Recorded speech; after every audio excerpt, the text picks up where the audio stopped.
사람의 마음은 어떻게 작동하는 것일까? 이 마음의 법칙을 알고 있는 사람들은 그걸 모르고 있는 사람보다 모든 면에서 훨씬 더 유리합니다. 심리학이 가르쳐주는 몇 가지 요령을 터득한다면 우리의 일상은 한결 더 편안하고 성공적일 수 있습니다.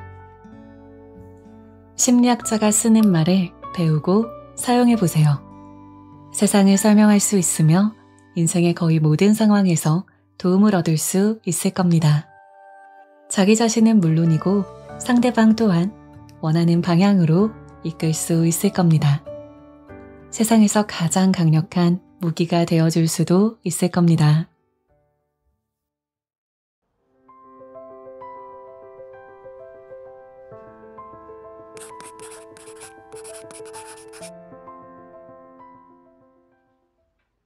여러분의 구독과 좋아요, 알람 설정은 저에게 큰 힘이 됩니다. 안녕하세요 여러분, 책 읽어주는 라디오의 지유입니다. 오늘은 여러분께 재밌는 심리학 책을 소개해드리려고 합니다. 여러분, 심리학의 핵심은 무엇일까요? 바로 사람의 마음이란 어떻게 작동하는 것일까라는 질문입니다. 사람의 마음, 도대체 이건 어떻게 작동하는 것일까요?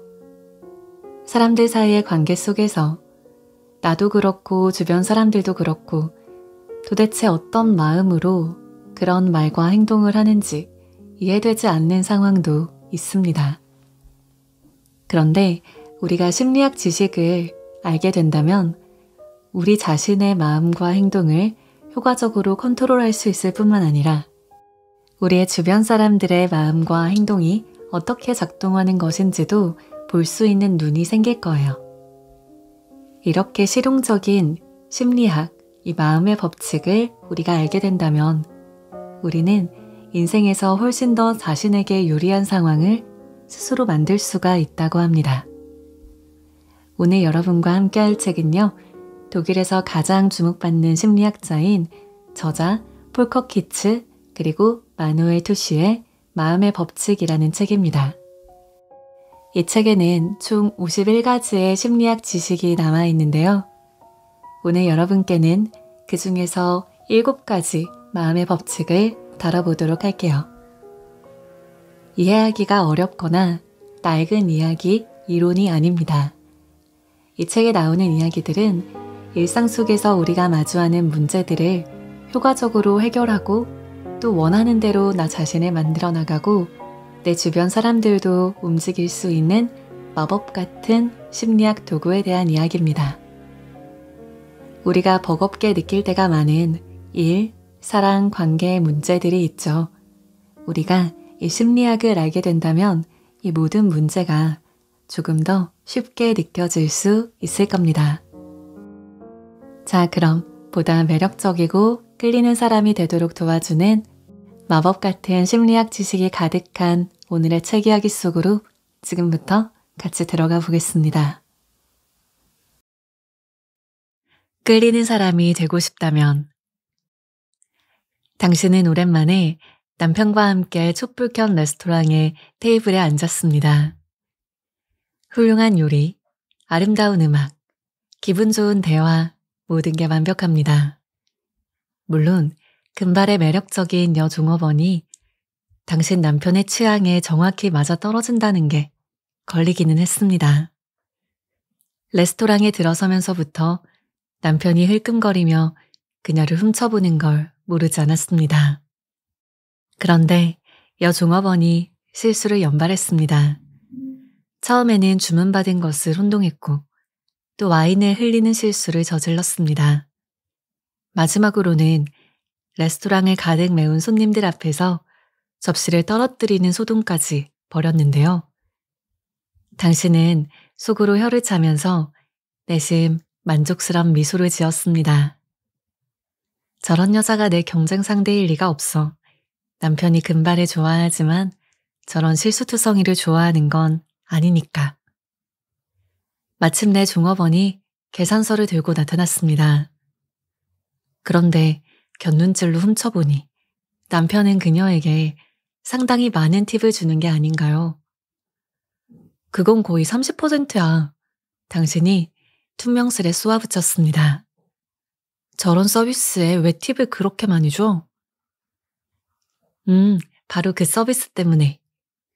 남편이 감동한 표정을 감추지 않고 대답했습니다. 저 종업원은 아주 훌륭한 서비스를 했어. 남편이 너무하다 싶으면서도 다들 어느 정도 수긍이 되나요? 사무실에서, 학교에서, 슈퍼마켓에서, 아무튼 거의 모든 곳에서 우리는 매력적인 이성을 만나면 눈이 번쩍 뜨입니다. 언어적인 표현일 뿐만 아니라 과학적으로도 입증된 사실입니다. 심리학은 이런 현상을 후광효과라고 부릅니다. 개인의 한 가지 특성이 워낙 강렬한 나머지 다른 측면들을 다 덮어버려서 전체의 그림을 완전히 왜곡시키는 현상입니다. 주로 매력적인 외모로 빚어지는 현상이기는 하지만 다른 특성, 예를 들어 특히 더 공손하다든지 유명한 어머니의 아들이라는 사실 등으로도 후광효과는 나타날 수 있습니다. 그리고 그것을 받아들이는 상대방이 그 빛나는 특성을 특히 더 중요하게 여길 때 더욱 강렬해집니다. 이를테면 하나가 좋아 보이면 다른 모든 게 좋아 보이는 것입니다. 거꾸로 하나가 나빠 보이면 다른 모든 게 마음에 안 들어 보입니다. 이 여종업원의 경우만 해도 외모가 출중하니까 실수가 잦아도 아무런 문제가 되지 않았습니다. 미국의 심리학자 에드워드 손다이크와 고든 울포트는 1차 세계대전 중에 후광효과를 밝혀냈습니다. 연구에 의하면 장교들은 부하병사가 잘생기고 자세가 바르면 어떤 일이든지 훌륭하게 처리해낼 것으로 믿었습니다. 오늘날 사람들의 평균 수입 조사 결과를 보면 매력적인 외모의 소유자가 그렇지 못한 사람들에 비해서 15%가량 더 버는 것으로 확인됩니다. 과학의 체질량 지수를 대입해 본 결과 과체중일수록 수입이 나빠지는 것으로 나타났습니다. 참가자들을 대상으로 가상 지원자의 능력을 평가하게 하는 흥미로운 실험이 있었습니다. 한 그룹은 매력적인 외모를 자랑하는 지원자의 사진이 붙은 이력서를, 다른 그룹은 똑같은 이력서를 받되 덜 매력적인 사진이 붙은 이력서를 보았습니다. 결과는 더 멋진 사진의 지원자가 훨씬 좋은 평가를 받은 것으로 나타났습니다. 후광효과는 우리의 일상에 어떤 의미를 가질까요? 될 수 있는 한 합당한 대접을 누리고 싶다면 항상 이 효과를 떠올리세요. 우리는 후광효과에 무방비로 당하는 것만이 아니라 얼마든지 맞대응할 수 있습니다. 후광효과는 외모뿐만 아니라 거의 모든 특성에도 적용된다는 점을 기억합시다. 그러니까 평가하는 사람이 그때그때 어떤 특성을 중요하게 여기는지 주목해 보아야 합니다. 예를 들어서 당신의 사장이 뛰어난 기억력을 특별히 더 좋아한다면 적절할 때 당신의 기억력을 과시하세요. 그럼 사장은 더 많은 일을 당신에게 믿고 맡길 것이 분명합니다. 면접관이 스포츠를 좋아한다면 청소년 축구팀에서 우승한 적이 있다고 언급하세요. 어떤 사람들은 이런 것을 두고 아첨이라고 부를지도 모릅니다. 하지만 우리는 이것을 심리학적 근거가 있는 아첨이라고 부릅시다. 사람들이 당신을 환영해 주기를 바라는가? 다음 상황을 머릿속으로 그려보면서 당신이라면 어떤 느낌을 가질지 생각해 보세요. 시험을 망쳤다. 면접을 형편없이 보았다. 배우자가 당신을 속였다. 자녀가 당신을 매정하다고 비난한다. 자, 어떤 느낌이 드나요? 잘 모르겠다면 가장 좋은 방법은 잠시 거울을 보는 것입니다. 아마도 비참하고 우울한 나머지 접시물에 코를 박고 죽고 싶을지도 몰라요. 이상할 것 없습니다. 자연스러운 반응이에요. 지금부터 싫은 일을 당해도 불쾌한 기색을 보이지 않는 것이 이 같은 상황에서 얼마나 큰 도움이 되는지 알려주겠습니다. 내면에 충실하면서 느낌을 진솔하게 받아들이고 다른 사람을 존중해 주는 것은 자신의 정신 건강을 위해 대단히 중요한 일입니다. 그럴 수 있는 충분한 준비를 끝냈다면 두 번째 단계는 적극적으로 자신의 감각과 지각을 원하는 방향으로 바꾸어가는 일입니다. 그러기 위해서는 먼저 시급히 이 속살부터 지워야 합니다. 마지막으로 웃는 사람이 가장 잘 웃는다라는 미신인데요. 맨 마지막에 웃는 사람은 가장 짧은 기쁨을 누릴 뿐입니다. 우리의 인생을 살만한 것으로 만드는 건 바로 기쁨이죠.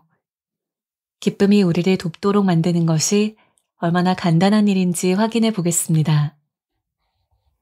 인생은 그 어떠한 꾸밈이나 과장 없이 있는 그대로 받아들여야 합니다.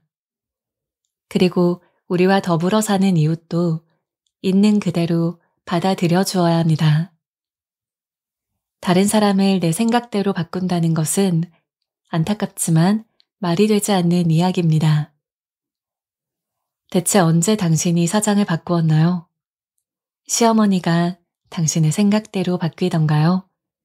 아이들이 원하는 대로 고분고분 따라주던가요? 차라리 나 자신에게 집중하는 편이 훨씬 낫습니다. 다시 말해서 나 자신의 생각과 느낌에 집중하세요. 먼저 우리 내면에서 변화가 일어나야 바깥, 곧 다른 사람의 변화를 끌어낼 수 있습니다. 아침에 기분 좋게 잠자리에서 일어나고 싶은가요? 기쁜 마음으로 출근하고 싶은가요? 회의에 들어서면서 행복감을 느끼고 싶은가요? 퇴근하고 집으로 돌아왔을 때 환하게 맞아주는 가족의 얼굴이 보고 싶은가요? 사람들이 당신을 환영해 주기를 바라나요? 주변 사람들과 솔직하고 생동감 넘치는 대화를 나누고 싶은가요? 모두에게 존경받고 싶은가요? 운명이 때마침 당신에게 얼마나 다채로운 걱정거리를 나누어 줬는가에 따라서 이러한 생각들은 아마도 조금은 사치스러워 보일 수 있습니다. 그러나 언제나 유념합시다. 실제로 당신은 그런 것을 요구할 권리를 가졌습니다. 기쁨은 참으로 아름다운 기분이죠. 가슴이 따뜻해지는 기분 좋은 느낌이랄까요? 기쁨의 순간 우리 마음의 모든 욕구는 충족됩니다. 기쁨은 무언가 만족스러운 일에 일어나는 자발적이고도 자연스러운 감정 반응입니다. 그 만족스러운 것은 어떤 일일 수도 있고 사람이기도 하며 생각만 해도 미소가 저절로 떠오르는 추억이기도 합니다. 웃음은 기쁨과 만족감을 드러내는 가장 자연스러운 표현입니다. 웃음은 특히 다른 사람들과 더불어 있을 때 그 효력을 발휘합니다. 심지어 의학은 웃음을 치료의 보조 수단으로 사용할 정도인데요. 그렇습니다. 웃음은 건강합니다. 과학은 웃음이 많은 질병의 치유 과정에 도움이 됨을 입증했습니다. 만족감의 상승으로 스트레스가 해소되고 호르몬의 왕성한 분비는 면역 체계를 강화해서 질병을 예방합니다. 더 나아가 웃음은 혈액순환을 활성화하고 횡격막과 목청, 얼굴과 배근육 등을 강화합니다. 이 모든 현상은 무엇보다도 혈압을 끌어올려서 피 속의 산소량이 풍부해지게 만들고 하복부 영역에서 일종의 마사지 효과를 냅니다. 특히 웃음은 통증을 현저하게 줄여줍니다. 이런 모든 현상은 이른바 안면 피드백 이론으로 집약됩니다. 이 이론은 미국의 심리학자인 실반 톰킨스가 1960년대에 개발한 것인데요. 이 이론의 핵심은 우리의 감정 체험이 얼굴 표정에 영향을 받는다는 것입니다.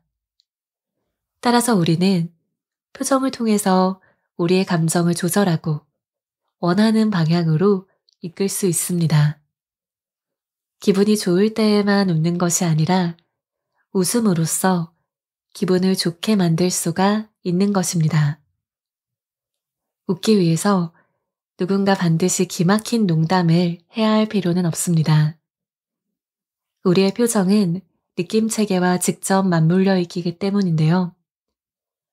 기분을 끌어올리는 데에는 입꼬리를 살짝만 들어주는 기계적인 움직임만으로도 충분합니다. 눈은 굳이 따라 웃을 필요가 없습니다.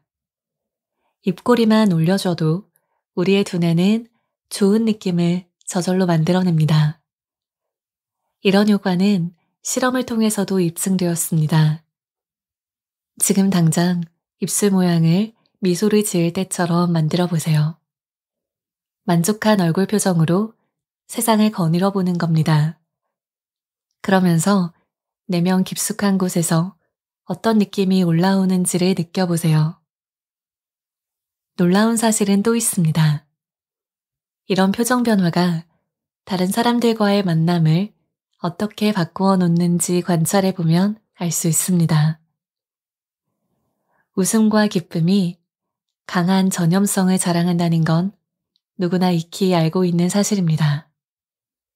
가는 말이 고우면 오는 말이 곱다라는 속담이 있듯이 말입니다. 동료든 상사이든 배우자이든 여자친구든 이웃이든 당신이 마주하는 상대방은 당신의 웃음과 미소에 그대로 화답합니다. 그리고 무의식적으로 당신을 친절하며 균형 잡힌 사람이라고 평가합니다. 이런 만남이 편안하고 만족스러운 방향으로 이루어지는 건 당연한 일이겠죠. 곧 당신의 태도가 상대방의 태도를 바꿉니다. 그럼 이러한 친절함, 상냥함, 공손함, 존중 등으로 이득을 보는 쪽은 누구일까요? 당연히 당신 자신입니다. 웃음 없이 지낸 하루는 잃어버린 하루이다. 이 말을 한 찰리 채플린은 웃음의 효과를 익히 꿰고 있었던 것이 틀림없습니다. 당신이 솔로라면 반드시 알아야 하는 것. 남자들의 관심을 받지 못하던 여자가 새 남자친구가 생겼다는 소문이 돌면서 돌연 뜨거운 인기를 누리기 시작했습니다. 남자들은 앞다투어 그녀의 환심을 사려고 꽃다발의 초대장에 법석을 피웁니다. 이미 손에 새 반지를 낀 여자를 둘러싼 이 돌연한 인기는 어떻게 설명될 수 있을까요? 광고 심리학으로 간단하게 설명할 수 있습니다. 여자는 자신을 인위적으로 희소하게 만든 것입니다. 인위적인 희소화 전략은 협상 입장을 강화해서 이처럼 몸값을 끌어올리는데 활용할 수 있습니다. 시장은 수요와 공급이라는 법칙을 따릅니다. 다시 말해서 가격은 수요와 공급이 형성되는 관계에 따라서 결정되는데요. 평소 우리는 상품의 가격은 바로 그 상품의 가치를 말해주는 것이라고 믿습니다. 다시 말해서 비싸면 비쌀수록 더 좋은 물건이므로 높은 가격은 그만큼 그 물건이 갖기 어렵다는 증명인 셈입니다. 서로 가지려고 안달을 하다 보니 물건이 비싸지고 희소하다고 보는 것입니다. 이런 논리를 이용한 것이 인위적 희소화 전략입니다. 우리가 제공하는 서비스나 상품을 희귀한 것으로 보이게 만드는 것이 이 전략의 핵심입니다. 이런 식으로 가격을 끌어올릴 수 있습니다. 예를 들어 3억 원이 넘는 고가임에도 포르쉐 911을 빠르게 팔아치울 수 있는 방법은 한정판으로 356대만 생산하는 것입니다. 그럼 놀랍게도 이 스포츠카는 출시 첫날 매진되다시피 합니다. 이런 전략은 다른 차원에서도 통합니다.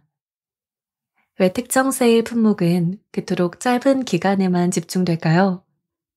어째서 특가 상품은 그리도 예외적으로 한정 판매를 연장할까요? 멀리 갈 것도 없습니다. 할인 특가를 대대적으로 선전하는 백화점, 이자 할인 행사를 벌이는 은행 등등 우리 주변에서 찾아볼 수 있는 희소화 전략의 예는 차고도 넘칩니다. 인위적 희소화 전략이 물건이나 서비스는 똑같은데도 매력을 끌어올리는 이유는 무엇일까요? 이런 효과는 인지 부조화 이론으로 설명할 수 있습니다. 상당한 노력과 수고를 들여야만 가질 수 있는 것에 우리는 항상 커다란 가치를 부여합니다. 정말 힘들었는데 그럴 만한 가치가 있었어 라고 말하고 싶어 하는 것입니다. 그 밖에도 우리는 개성 있는 존재가 되고 싶은 강렬한 욕구를 갖고 있습니다. 다른 사람들과 확실한 차이를 자랑하는 유일한 존재가 되고 싶은 갈망이죠. 누구나 입는 옷, 똑같은 핸드백을 사는 것 대신에 비싸고 희귀한 것을 사게 됩니다. 희소하면 가치가 올라가는 현상에서 우리는 무엇을 배워야 할까요? 우선 할인 세일을 조심합시다. 정말로 그 물건을 구입하는 것이 좋은지 신중하게 따져보세요. 훨씬 더 좋은 것을 더욱 싼 값에 구할 수 있는 경우가 의외로 많습니다. 만약 당신이 아직 싱글이고 짝을 찾고 있다면 짝을 찾습니다 라고 동네방네 떠벌리지 마세요. 오히려 아주 드문 존재라 가지기 어려울 것이라는 이미지를 심어주세요. 물론 그렇다고 해서 자취를 감추라는 말은 아닙니다. 당신은 이른바 단순 노출 효과를 10분 활용할 수 있어야 합니다. 다만 당신은 정복하기 어려운 존재로 보여야 합니다. 짝을 구한다는 야단법석은 다른 사람들이 하게 만들고 당신은 자신의 일에 집중하는 모습을 보이세요. 당신은 사람들에게 드물고 귀한 존재가 되어야 합니다. 그러다 보면 당신은 어느덧 자신의 일에 충실하며 감사할 줄 알고 자부심에 넘치는 짝을 찾게 될 것입니다. 어떻게 하면 그의 마음을 얻을 수 있을까? 할리우드의 낭만적인 영화를 살펴볼게요. 첫 장면에서 서로 전혀 모르는 남녀 주인공이 우연히 잠시 스쳐 지나갑니다.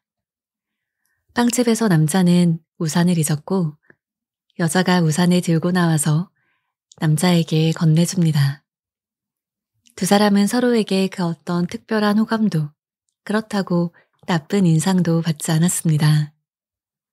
첫눈에 사랑에 빠지는 낭만은 없었습니다. 두 사람은 이 만남을 곧장 잊었습니다. 다음날 두 사람은 점심을 먹으러 간 식당에서 우연히 다시 만났습니다. 이런 일은 자주 벌어졌는데요. 남자와 여자의 직장이 같은 거리에 위치해 있었기 때문입니다. 저녁이면 공원에서 우연히 마주치는 일도 빈번했습니다. 두 사람 모두 퇴근 후에 개를 데리고 산책했기 때문입니다. 드디어 사랑에 빠졌습니다. 결혼했습니다. 처음에는 아주 심드렁했던 두 사람이 말이죠.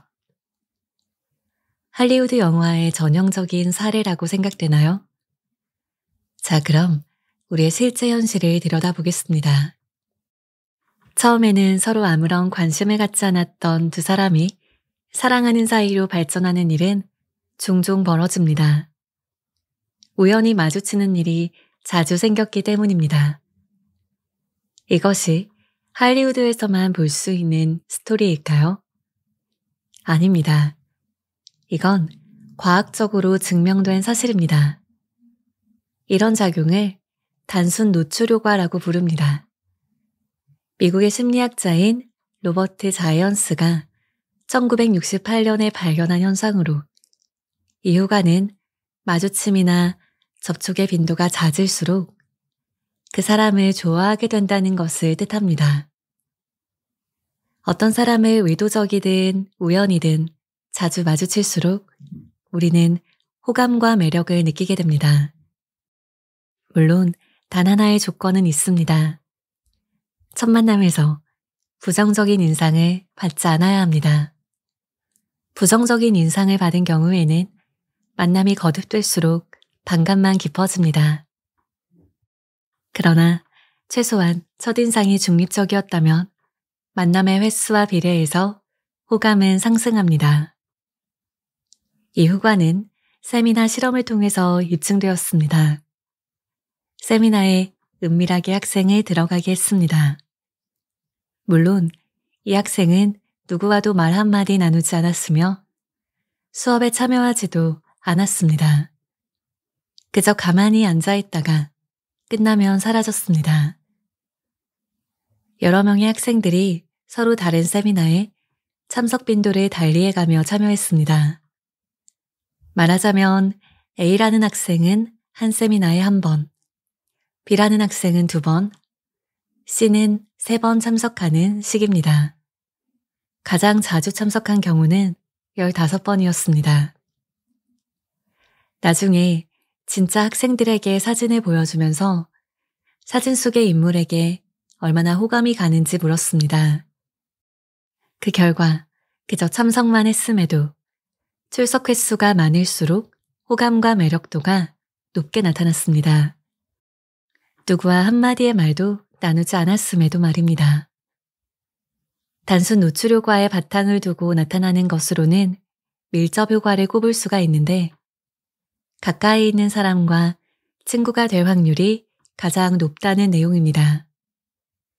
물론 같은 도시에 살고 있는 사람들끼리 훨씬 더 잘 친해질 수 있다는 것이 그리 놀라운 이야기는 아니죠.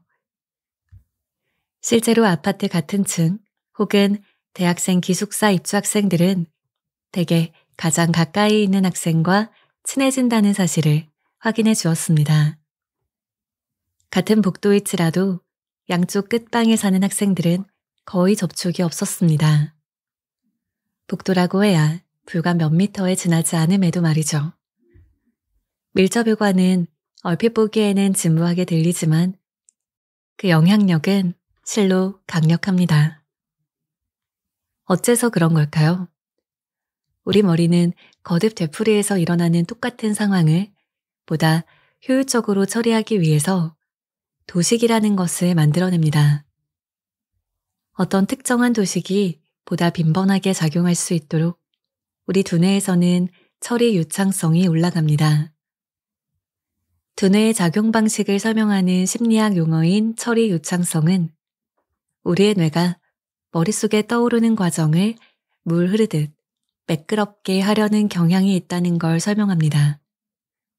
그래서 처리하기가 쉬운 일일수록 우리는 그것을 편안하고 즐겁게 여깁니다. 다시 말해서 우리의 뇌는 될 수 있는 한 일거리를 줄이는 쪽으로 작동합니다. 복잡할 거 없이 도식을 통해서 아, 이거는 그거야 하고 간단하게 일하는 걸 좋아하는 것입니다. 단순 노출 효과는 사람과 사람의 만남에서만 일어나는 것이 아닙니다. 물건이나 상황 혹은 단어들에도 똑같은 효과가 나타납니다. 예를 들어서 라디오에서 불과 몇 분 사이에 같은 상표에 짤막한 광고 2편이 되풀이되는 것도 이런 효과를 노린 광고 전략입니다. 엄청난 비용을 들여서 곳곳에 상표를 노출시키는 것도 다 그만한 이유가 있습니다. 우리가 의식하든 그렇지 않든 인정하든 아니든 이러한 노출은 우리에게 실제로 막대한 영향을 줍니다. 심지어 반복 노출은 진실을 거짓으로, 거짓을 진실로 뒤바꿔 놓기도 합니다. 우리는 같은 말을 여러 차례 들으면 그게 정말 옳은 것이라고 생각합니다. 토크쇼를 보면 출연자들이 그렇게 끝없이 되풀이한다고 해서 당신 말이 진리가 되는 건 아니야 라면서 서로 공격하는 장면을 자주 볼 수 있습니다. 그러나 안타깝게도 우리는 이른바 진리 효과로 인해서 같은 말을 여러 차례 들으면 그것이 정말로 맞다고 생각합니다. 끝없이 똑같은 거짓말을 되풀이하는 사람에게 짜증을 내지만 결국 나중에는 그가 하는 말을 믿게 되는 것입니다. 단순 노출 효과와 진리 효과로부터 우리는 무엇을 배워야 할까요? 첫째, 첫눈에 반하는 사랑에 너무 많은 것을 걸지 마세요. 첫인상이 그리 나쁘지 않구나라는 생각이 들면 침착하게 몇 번의 만남을 더 가지면서 서로의 감정이 어떻게 발전하는지 볼 필요가 있습니다. 이런 만남이 결국 사랑하는 관계로 발전할지 아니면 그저 우정으로만 남을지는 당신이 상대방에게 어떤 매력을 느끼느냐에 달려 있습니다. 유감이지만 단순 노출 효과만으로 매력을 끌어올릴 수는 없습니다. 이 장에서 살펴본 단순 노출 효과를 인위적 희소화 전략과 결합하면 최상입니다. 될 수 있는 대로 자주 모습을 보여주되 쉬운 상대라는 인상은 결코 주지 않는 것입니다. 둘째, 마음에 드는 사람을 만나면 되도록 자주 그 사람 주변에 나타나세요. 이를테면 회사의 대표이사에게 좋은 점수를 받고 싶다면 아침에 우연히 복도나 구내식당에서 마주칠 기회를 많이 만들어 보세요. 그러면 서로 이야기를 나눈 적이 없어도 대표이사가 당신에 대해서 갖는 호감도는 높아질 수 있습니다. 셋째, 만약 어떤 진실을 팔고 싶다면 연주를 돌리듯이 반복하세요. 꾸준히 떨어지는 물방울이 바위를 뚫는다는 정말 깜짝 놀랄 정도로 번뜩이는 해안을 자랑하는 속담입니다. 넷째이자 마지막으로 짚어볼 점은 다음과 같습니다. 다른 사람들이 똑같은 수법으로 당신을 속이고 있는 건 아닌지 한번 살펴보세요. 직장에서 서로 껄끄러워하는 동료가 있다면 당신 회사에 새로운 동료가 들어왔습니다. 당신과 그 동료는 영 딴판입니다. 달라도 너무 다른데요. 동료는 금요일 저녁이면 클래식 콘서트를 찾습니다. 당신은 친구들과 축구를 즐깁니다. 동료는 환경운동에 열성인 반면에 당신은 환경 히피들에게 시위라도 하듯 의도적으로 공병과 이면지를 일반 쓰레기에 버립니다. 동료는 책상 위의 절반을 가족 사진으로 채울 정도로 자상한 가장입니다. 당신은 싱글로 자유를 만끽합니다. 동료는 술이라고는 한 방울도 마시지 않지만 당신은 퇴근하고 마시는 맥주야말로 하루의 피곤을 잊게 만드는 최상의 활력제라고 생각합니다. 그런 당신이 새 동료를 좋아할까요? 아마도 가까운 친구로 받아들이기는 쉽지 않을 겁니다. 그런데 최근 새 동료가 구내식당에서 다른 직원들에게 당신을 두고 매우 긍정적인 평가를 하는 걸 우연히 들었습니다. 당신의 늘 여유로운 자세, 업무를 훌륭히 처리하는 능력에 감탄했다는 것입니다. 그러면서 당신에게 상당히 호감을 가지고 있다고 말합니다. 이제 당신은 무슨 생각을 할까요? 우리는 유사성의 원리를 통해서 사람들이 자신과 닮은 점이 많은 사람을 좋아한다는 걸 확인했습니다. 차이가 클수록 그만큼 꺼리는 마음도 커집니다. 따라서 유사성의 원리를 고지곳대로 받아들인다면 이 새 동료를 싫어해야만 마땅하겠죠. 그런데 유사성의 원리보다 훨씬 더 강력한 원칙이 하나 있습니다. 그것은 바로 상호성의 원리라는 원칙입니다.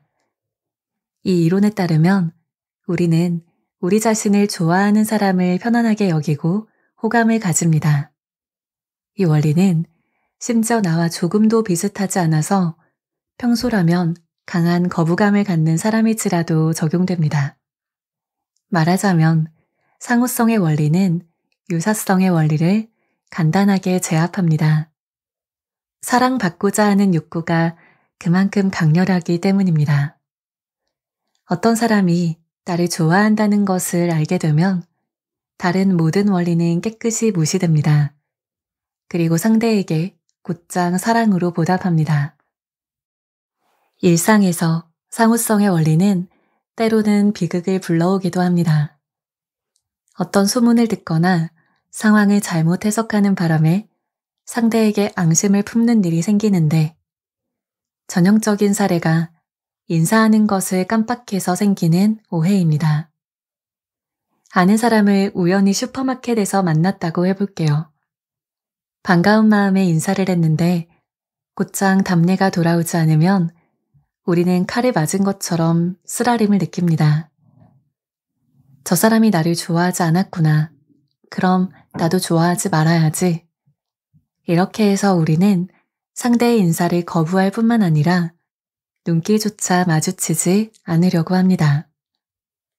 그러나 상대방은 그저 빠르게 반응하지 못한 것 뿐입니다. 다른 데 정신이 팔렸거나 시력이 좋지 않아서 0.5초 정도 늦게 알아보았을 따름인데요. 이제 그는 서둘러 인사를 하려고 하지만 때는 벌써 늦었습니다. 우리가 눈길조차 주지 않기 때문입니다. 상대는 속으로 놀라움을 금치 못합니다. 저 사람 왜 저래? 나를 좋아하지 않았던 거구나. 그럼 나도 좋아하지 말아야지. 이런 식으로 오해는 걷잡을 수 없이 커져서 치명적인 결과를 불러옵니다. 그러므로 성급하게 판단하지 말고 상대에게 관심을 표하고 상대에게도 표현할 기회를 주는 것이 현명합니다. 우호적인 분위기를 만들고 싶다면 당신이 먼저 그 사람에게 관심을 보여주면 됩니다. 가장 효과적인 방법은 먼저 관심을 표하는 것입니다. 서로 함께 아는 지인들에게 간단하게 다음과 같이 말하세요. 나 그 사람 너무 좋더라. 심지어 이런 식으로 당신은 사람들 사이에 우호적인 분위기를 조성해서 서로 친구가 되게 할 수도 있습니다. 직장에 서로 껄끄러운 동료가 있다면 두 사람을 각기 따로 불러서 이렇게 이야기해 주세요. 나한테 그러던데 너를 참 좋아한대. 이런 작은 거짓말은 기적을 일으킵니다. 그리고 이런 말은 늘 허용됩니다. 왜냐고요? 평화와 우정을 이루는 선행이니까요. 어쩌면 당신의 생명을 구해줄 상상실험. 어제 오후의 일입니다. 신선한 크림이 들어간 마르지판 초콜릿이 구내식당 계산대 바로 옆에 진열장에서 나를 유혹합니다. 사무실로 돌아왔음에도 눈앞에 초콜릿이 아른거립니다. 생각만 해도 입안에 침이 가득 고입니다. 결국 구내식당으로 달려갑니다. 구내식당이 문을 닫는 오후 3시가 되기 직전입니다. 다행히 구내식당은 아직 문을 열었습니다. 기쁜 마음으로 초콜릿 2상자를 한꺼번에 집어듭니다. 그렇게 어제는 실패했지만 오늘은 절대로 군것질을 하지 않겠다고 마음먹습니다. 군것질 생각은 꿈도 꾸지 말자. 잡지에서 읽은 비키니 몸매를 만드는 10가지 비결이라는 기사에 나온 구절입니다. 초콜릿 생각은 꿈에도 하지 말아야 합니다. 일체에 단 것을 멀리해야 합니다. 차라리 이웃집에 더러워진 고양이 화장실이나 할머니의 발에 난 종기를 떠올려야겠어요. 맛있는 음식 생각은 식욕을 끌어올립니다. 근사한 음식을 떠올리고 그 향기를 연상하며 음식이 정중하게 우리에게 서빙되는 모습을 상상하면 실제로 입안에 침이 가득 고입니다. 그런데 여기서 먹을 것을 상상하는 걸 멈추지 않고 본격적으로 그 상상에 부채질을 하면 오히려 식욕을 잠재울 수가 있습니다. 머릿속에서 형형색색으로 상상을 꾸미며 모든 종류의 미각을 동원해서 상상해 보세요. 신선한 크림이 들어간 마르지판 초콜릿을 실제로 입에 넣고 먹으며 맛있게 꿀꺽 삼키는 장면이 눈앞에 펼쳐지게 만드세요. 이렇게 구체적으로 상상하면 실제로 덜 먹게 된다는 것은 실험으로 입증된 사실입니다. 사람들을 세 그룹으로 나누고 첫 번째 그룹에게는 연달아 30개의 초콜릿을 먹는 상상을 하게끔 했습니다. 두 번째 그룹은 단지 3개만 먹는 상상을 했습니다. 세 번째 그룹은 먹거리와는 전혀 상관없는 다른 것을 떠올리게 했습니다. 그런 다음에 모든 참가자에게 초콜릿을 잔뜩 안기고 원하는 만큼 먹어보라고 했습니다. 결과는 이랬습니다. 상상으로 이미 30개의 초콜릿을 탐식한 사람은 진짜로는 초콜릿을 별로 먹지 못했습니다. 상상으로 3개만 먹은 사람과 초콜릿 생각은 전혀 하지 않은 사람에 비해서 훨씬 적은 양이었습니다. 여기에서 중요한 것은 초콜릿을 진짜로 먹는 것처럼 아주 구체적이고 세밀하게 상상해야 한다는 점입니다. 그저 앞에 있다고만 떠올리지 말고 가능한 모든 감각을 동원해야 합니다. 이런 결과가 나타나는 원인은 바로 습관화입니다. 맛이 습관화된다는 것은 처음 깨문 맛이 가장 좋으며 계속 먹을수록 맛은 떨어진다는 걸 뜻합니다. 이 실험은 구체적인 상상만으로도 습관화 효과가 일어날 수 있음을 보여줍니다. 그러니까 무엇이든 실제로 하기 전에 먼저 충분히 상상한다면 그 일의 매력은 떨어질 수밖에 없습니다. 이런 심리학 지식을 염두에 둔다면 좋은 다이어트 계획을 짤 수 있지 않을까요? 이처럼 머릿속으로 충분히 상상해 보는 것을 이미지 트레이닝이라고 합니다. 우리는 앞서 습관화가 학습 능력의 중요한 전제 조건임을 확인했습니다. 그러니까 상상을 통해 습관화 효과를 불러일으킴으로써 우리는 어떤 특정 행태를 자동으로 익힐 수가 있습니다. 예를 들어서 중요한 시험을 앞두고 있다면 먼저 그 시험 장소를 찾아서 자리에 앉아 실제로 시험을 치르는 상상을 해보세요. 이런 상상 훈련을 충분히 한 사람은 실제로 시험을 아주 노련하게 치러낼 수 있습니다. 진짜 시험을 치르는 상황을 겪어보지 않았음에도 말입니다. 비행기 추락사고의 생존자들을 상대로 벌인 설문조사 결과가 있습니다. 생존자들의 대부분은 비행기가 추락했을 때 어떻게 반응할지, 자신을 어떻게 보호하며 비행기에서는 어떻게 탈출할지를 거듭 상상해 본 사람들이었습니다.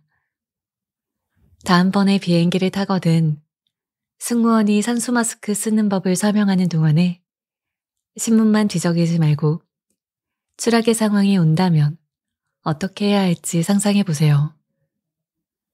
머릿속으로 벌이는 이 작은 상상 실험이 어쩌면 당신의 목숨을 구할지도 모릅니다. 타인을 내 뜻대로 바꿀 수 있는 유일한 방법. 옛날에 병에 걸리는 걸 몹시 두려워하는 남자가 살았습니다. 어느 날 그는 몸이 너무 안 좋은 나머지 자신이 이미 죽은 것은 아닐까 덜컥 무서운 생각을 하게 되었습니다. 완전히 기운을 잃은 남자는 아내에게로 갔고 아내는 남편의 손을 꼭 잡고 웃으면서 사랑을 듬뿍 담아 이렇게 말해주었습니다. 당신 손이 아직 따뜻한 것으로 미루어 죽은 게 아니에요. 성탄절을 얼마 앞두고 남자는 크리스마스 트리로 쓸 전나무를 구하러 숲으로 갔습니다. 한창 나무를 베다가 이마에 난 땀을 닦던 남자는 등줄기를 타고 내리는 전율을 느꼈습니다. 손이 얼음장처럼 차가웠기 때문입니다. 놀란 남자는 도끼를 내려놓고 생각했습니다. 뭐하러 나무를 베지? 이렇게 손이 찬 것을 보니 성탄절 전에 나는 이미 죽을 텐데. 남자는 두 손을 열심히 문질러 열을 낸 다음에 빈손으로 집에 돌아갔습니다. 자기 충족적 예언은 어떤 예언이 있다는 사실만으로 그 예언이 현실로 나타난다는 걸 뜻합니다. 그러니까 예언이 원인으로 작용해서 실제 결과를 이끌어내는 셈인데요. 다음과 같은 실험이 있었습니다. 학생들을 두 그룹으로 나눈 다음에 한 그룹의 아이들에게는 너희가 최고라고 말해주었습니다. 그러자 학기를 끝낼 때 이 그룹 학생들의 지능지수는 실제로 몰라보게 향상되었습니다. 반면 아무런 말을 해주지 않은 그룹에는 그 어떠한 변화도 일어나지 않았습니다. 심리학에서는 이 효과를 처음으로 발견해낸 미국의 심리학자 로버트 로젠탈의 이름을 따서 로젠탈 효과라고 부릅니다. 로젠탈 효과는 다른 말로 피그말리온 효과라고도 하는데요.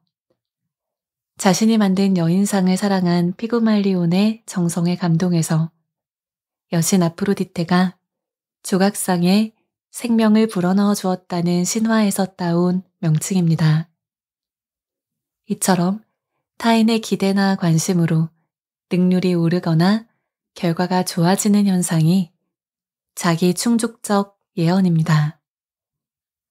그렇다면 자기 충족적 예언은 어떻게 이루어질까요? 이 현상을 설명할 실마리는 따먹지 못하는 포도를 보며 분명히 맛이 시다고 우기는 이른바 인지부조화 이론에서 찾을 수 있습니다. 칭찬과 격려를 받은 학생들은 그렇지 않은 그룹에 비해 훨씬 더 부지런하고 높은 집중력을 자랑했습니다. 칭찬과 기대에 어긋나지 않으려고 노력했기 때문입니다. 예언은 종종 우리에게 분명하게 전달되지 않습니다. 그저 상대방의 평범한 말에서 우리가 예언을 이끌어낼 뿐이죠. 다시 말해서 상대방의 일상적인 말에 담겨진 기대를 읽어내는 셈입니다. 인간은 그것을 기꺼이 일반화하는 경향이 있습니다. 그래야 일상생활을 쉽게 해나갈 수 있기 때문입니다. 이런 상황에서는 의당 상대가 이런 기대와 바람을 갖겠지 하고 무의식적으로 결론을 이끌어냅니다. 그래서 저 말은 이런 뜻이겠구나 라고 지레짐작을 합니다. 예를 들어서 과학 연구는 인간은 몸매가 매력적인 사람을 보면 친절하고 예의도 바르고 성격도 긍정적일 거라고 생각한다고 합니다. 이런 맥락에서 볼 때 이른바 후광효과도 중요합니다. 한번 이런 상황을 그려볼게요. 열차 여행을 하는데 옆자리에 아주 매력적인 젊은 여성이 앉았습니다. 이미 우리의 머릿속에는 일반화라는 틀이 작동합니다. 그래서 친절하고 예의 바른 미녀와 대화를 나누고픈 기대에 부풀어서 먼저 친절하고 예의 바른 태도를 취합니다. 대화를 나누어 보니 그녀는 정말 친절하고 예의 바랐습니다. 결국 일반화한 틀의 영향으로 그에 어울리는 태도를 가진 덕분에 상대방에게서 같은 반응을 이끌어냈습니다. 이렇게 해서 예언은 그 내용을 스스로 충족시키는 결과를 빚습니다. 이른바 점이라고 하는 것도 자기 충족의 예언이라는 원리로 설명할 수 있습니다. 예를 들어 운세가 다음 주에 당신은 부상을 당할 염려가 있다라고 한다면 실제로 다칠 확률이 높아집니다. 부상을 당할까 두려운 나머지 집중하지 못하고 허둥대다가 실제로 발을 헛디뎌 어딘가에 충돌하고 마는 것입니다. 이른바 풍문이라고 하는 것이 바람을 불러일으키는 방식도 비슷합니다. 긍정적이든 부정적이든 말이죠. 예를 들어 누군가 다음 주에 ABC은행이 파산한단다라는 헛소문을 퍼뜨린다면 그때까지 튼튼했던 은행이 실제로 파산하는 일이 얼마든지 벌어질 수 있습니다. 소문을 들은 채권자와 고객이 서둘러 돈을 빼돌리기 때문입니다. 자기 충족적 예언과 아주 비슷한 것으로는 플라세보 효과를 꼽을 수 있습니다. 아무런 약효를 갖고 있지 않은 물질로 만든 가짜 약임에도 환자에게 좋은 효과를 나타내는 플라세보 효과는 순전히 심리적인 바탕에서 일어나는 현상입니다. 이 모든 사례는 우리의 생각이 얼마나 대단한 힘을 갖는지를 보여줍니다. 생각의 힘이 이처럼 엄청나다면 인생에서 도저히 통제할 수 없는 것 또한 통제할 가능성이 있는 것으로 보아야 하지 않을까요? 부정적인 생각이 부정적인 결과를 가져온다면 긍정적인 생각으로 우리 인생을 적극적으로 꾸며가는 일도 가능하지 않을까요? 만족과 행복을 위해서 긍정적인 생각을 최대로 잘 활용할 필요가 있습니다. 주저 말고 시도해보세요. 매일 아침 하루를 시작하기에 앞서 자신에게 주문을 거세요. 오늘 나는 아주 친절한 사람들만 만날 거야. 오늘은 성공하기로 이미 예정된 날이야. 아니면 그저 간단하게 나는 진정으로 행복해 라고 외쳐보세요. 사람들을 상대할 때에도 자기 충족적 예언을 얼마든지 활용할 수 있습니다. 먼저 언급했던 학생들과의 실험을 떠올려 보세요. 어떤 사람이 특정한 좋은 성격을 보여주기 원한다면 드러내놓고 그런 성격을 칭찬해 주세요. 상대방은 어느덧 자신도 모르게 그런 성격을 보여주려고 노력할 것이 틀림없습니다. 칭찬을 받은 사람은 그 칭찬에 부응하기 위해서라도 그런 성격이 되도록 노력합니다. 그만큼 당신의 칭찬에 자부심을 느끼기 때문입니다. 동료가 고객을 좀 더 친절하게 응대해 주기를 바란다면 다음과 같이 간단하게 말해보세요. A씨, 고객과 정말 정감 넘치게 대화를 나누시네요. 그런 친절함은 누구도 따라하기 힘들 거예요. 어떤 변화가 일어날지 지켜봅시다. 좋은 쪽으로의 변화에 내기를 걸어도 좋습니다. 네, 오늘의 책 읽어주는 라디오는 여기까지입니다. 마음의 법칙, 심리학에 대한 이야기 어떠셨나요? 다양한 실험으로 입증한 51가지의 심리학 법칙으로 구성되어 있는 흥미로운 책이었습니다. 우리는 일생 동안 수많은 사람을 만나면서 살아가죠. 가족, 친구, 연인, 또 동료 등등 이 모든 관계 속에서 다양한 상황들이 존재합니다. 우리가 이 심리학을 알고 또 삶 속에 적용할 수 있다면 나 자신은 물론이고 또 상대방 또한 내가 원하는 방향으로 이끌 수 있게 도와줄 수가 있습니다. 저는 예전부터 심리학에 대한 관심이 있었는데요.